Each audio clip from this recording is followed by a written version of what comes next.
सवाल अब ये है कि क्या पाकिस्तान अब परमाणु हमला करने की ओर बढ़ रहा है? क्या एनसीए की आपात बैठक सिर्फ सुरक्षा समीक्षा थी या इससे कुछ ज़्यादा? ये एक गंभीर सवाल है। भारत की खुफिया एजेंसियां अलर्ट मोड पर हैं। पाकिस्तान की मिसाइल यूनिट्स और परमाणु ठिकानों के सैटेलाइट निगरानी हो रही है।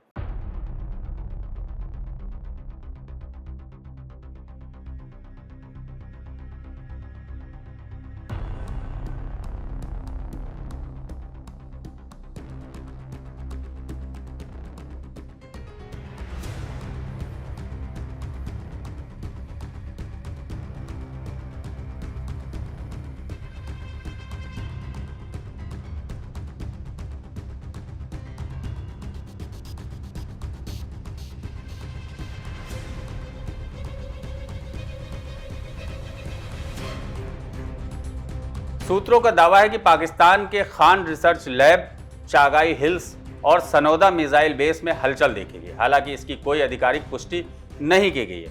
भारत लगातार यह संदेश दे रहा है, अगर पाकिस्तान ने कोई भी एस्केलेशन किया तो उसका जवाब बहुत कठोर और निर्णायक होगा। भारतीय सेना की तीनों शाखाएं, थल, वायु और नौसेना, हाई अलर्ट पर है। तेजस स्क्वाड्रन और सीमा के पास तैनात किया गया है। आईएनएस विक्रांत, आईएनएस चकारा जैसे नौसेना के जंगी जहाज अरब सागर में सतर्क हैं। भारतीय वायुसेना का ऑपरेशन गरुड़ पाकिस्तानी ठिकानों पर फोकस कर रहा है। ऑपरेशन सिंदूर के बाद भारत की रणनीति अब डिटरेंस प्लस प्रिसिशन स्ट्राइक की है, यानी जवाब ऐसा हो कि अगली बार दुश्मन सोचने पर मजबूर हो जाए।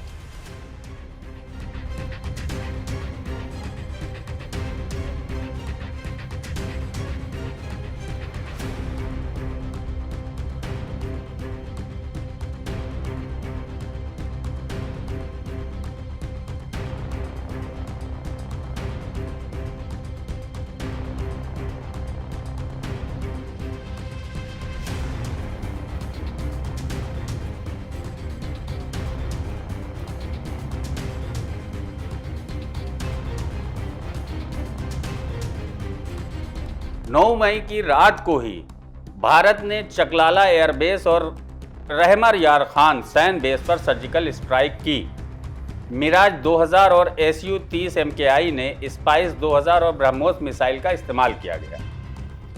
ये हमले इतने सटीक थे कि पाकिस्तानी मीडिया को सुबह तक चुप्पी साधनी पड़ी। पाकिस्तान मीडिया सुबह तक खामोश रहा कि इस पर बोले तो बोले क्या। पाकिस्तान को संभलने का मौका नहीं मिला। भारत ने इतनी सटीक कार्रवाई की, पाकिस्तान में हाहाकार मचा हुआ है। पाकिस्तान में धमाके गूंज रहे हैं। पाकिस्तानी अवाम भी अपने हुक्मरानों से पूछ रही है, आखिर तुम कर क्या रहे हो। लेकिन सबसे चिंताजनक बात यह है कि पाकिस्तान अब नागरिक विमानों की आड़ लेकर हमले की योजना बना रहा है। भारत ने यह मुद्दा ICAO यानी इंटरनेशनल सिविल एविएशन ऑर्गेनाइजेशन में उठाया है। यह अंतर्राष्ट्रीय नियमों का खुला उल्लंघन है। अमेरिका, फ्रांस, रूस और चीन सभी को इस तनाव पर चिंता है। व्हाइट हाउस ने बयान जारी कर कहा है कि भारत और पाकिस्तान को संयम बरतना चाहिए, लेकिन भारत के आत्मरक्षा के अधिकार को नकारा नहीं जा सकता। अमेरिका कहीं ना कहीं सीधे तौर पर दोनों देशों के बीच में नहीं बोल रहा है, लेकिन कहीं ना कहीं उसका झुकाव भारत की तरफ साफ नजर आ रहा है। UN महासचिव ने भी तत्काल युद्ध विराम की अपील की है। देश के भीतर भी तैयारियां तेज हैं। सभी मेट्रो शहरों को सुरक्षा बढ़ा दी गई है। बॉर्डर के जिलों में NDRF और मेडिकल यूनिट्स की तैनाती की गई है। सभी अस्पतालों को अलर्ट मोड पर रखा गया है। रेलवे स्टेशन, एयरपोर्ट और बड़े बाजारों में संदिग्ध गतिविधियों पर कड़ी नजर रखी जा रही है। सरकार ने जनता से अपील की है कि जनता अफवाहों से बचे, सोशल मीडिया पर अनवेरिफाइड जानकारी शेयर ना करें।